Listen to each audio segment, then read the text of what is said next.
उत्तर भारत के एक खुशहाल गांव में घसीटा राम नाम के एक महाशय रहते थे। घसीटा राम के पास पुश्तैनी जमीन थी, गाय भैंसें थीं और घर में अनाज की बोरियां भरी रहती थीं। लेकिन उनके स्वभाव में एक बहुत बड़ी कमी थी, वे जरूरत से ज्यादा कंजूस थे। गांव वाले कहते थे कि घसीटा राम अगर अपनी परछाई को भी धूप में चलते देख लें तो उसे भी डांट देते थे कि अरे कमबख्त, इतनी धूप में चल रही है, कहीं काली न पड़ जाए और पॉलिश का खर्चा बढ़ जाए।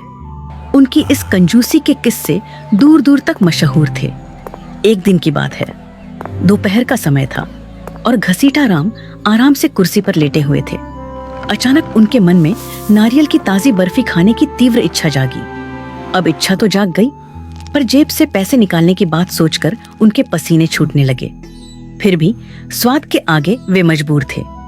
वे लाठी उठाकर गांव के बाजार की ओर चल दिए।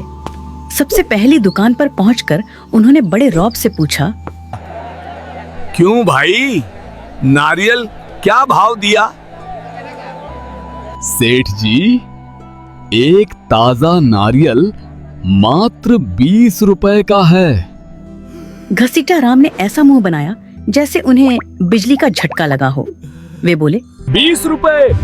क्या इसमें सोने के सिक्के भरे हैं? भाई इसे 10 रुपए में दे दो। दुकानदार अनुभवी था, वह जानता था कि घसीटा राम से बहस करना बेकार है। उसने कहा, सेठ जी, अगर आपको 10 रुपए में चाहिए तो यहाँ से 2 कोस दूर मुख्य मंडी चले जाइए। घसीटा राम ने गणित लगाया, 2 कोस पैदल चलने में जूते थोड़े घिसेंगे पर 10 रुपए बचेंगे। उन्होंने तुरंत अपनी धोती कसी और मंडी की ओर निकल पड़े। मंडी पहुंचते पहुंचते घसीटा राम पसीने से तरबतर हो चुके थे। वहां पहुंचकर उन्होंने देखा कि वाकई नारियल 10 रुपये का मिल रहा था। लेकिन यहाँ भी उनके अंदर का कंजूस जाग गया।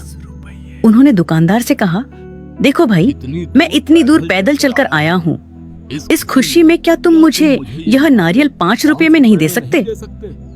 मजाक मत करो सेठ जी, अगर 5 रुपए में चाहिए तो यहाँ से 5 मील दूर समुद्र किनारे बगीचे से ले लो। वाह, 5 रुपए और बचेंगे। पैदल चलना तो सेहत के लिए अच्छा होता है। वे अपनी थकान भूलकर नंगे पांव बागीचे की ओर चल पड़े। जब वे बागीचे पहुंचे तो सूरज सिर पर था और उनके पैरों में छाले पड़ चुके थे। उन्होंने बागीचे के मालिक को ढूंढा, जो एक पेड़ के नीचे आराम कर रहा था। घसीटा राम ने हांफते हुए पूछा, भाई, एक नारियल कितने का दोगे? पेड़ पे चढ़ जाओ, जो पसंद आए मुफ्त में तोड़ लो, मुझे तंग मत करो। मुफ्त शब्द सुनते ही घसीटा राम की आंखों में चमक आ गई। उनकी सारी थकान गायब हो गई। उन्होंने आव देखा न ताव और अपनी धोती ऊंची बांधकर एक ऊंचे नारियल के पेड़ पर चढ़ना शुरू कर दिया। चढ़ते चढ़ते वे पेड़ के सबसे ऊपरी हिस्से पर पहुंच गए। उन्होंने एक विशाल मलाईदार नारियल को दोनों हाथों से मजबूती से पकड़ा और उसे तोड़ने के लिए पूरा जोर लगाया। तभी एक अनहोनी हुई। नारियल तो नहीं टूटा, पर घसीटा राम के पैरों की पकड़ तने से छूट गई। अब नजारा यह था कि घसीटा राम हवा में लटक रहे थे। ऊपर उन्होंने नारियल को अपनी जान समझकर पकड़ रखा था और नीचे लगभग 40 फीट गहरी जमीन उनका स्वागत करने के लिए तैयार थी। वे डर के मारे चिल्लाने लगे, बचाओ, कोई है जो मुझे नीचे उतारे। तभी संयोग से एक ऊंट वाला वहां से गुजरा। घसीटा राम ने उसे पुकारा, ओ भाई ऊंट वाले, मेरी मदद करो, नीचे उतार दोगे तो 500 रुपए दूंगा।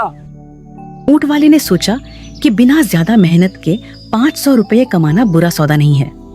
उसने अपना ऊंट पेड़ के नीचे खड़ा किया और उसकी पीठ पर चढ़कर घसीटा राम के पैर पकड़ लिए। लेकिन नियति को कुछ और ही मंजूर था। ठीक उसी समय ऊंट को नीचे जमीन पर हरी भरी घास दिखाई दी। ऊंट ने आव देखा न ताव और घास खाने के लिए आगे बढ़ गया। अब ऊंट वाला बेचारा घसीटा राम की टांगों से लटक गया। अबे ओ, तूने मेरी टांगे क्यों पकड़ी हैं? सेठ जी, मेरा हाथ मत छोड़ना, वरना हम दोनों मरेंगे।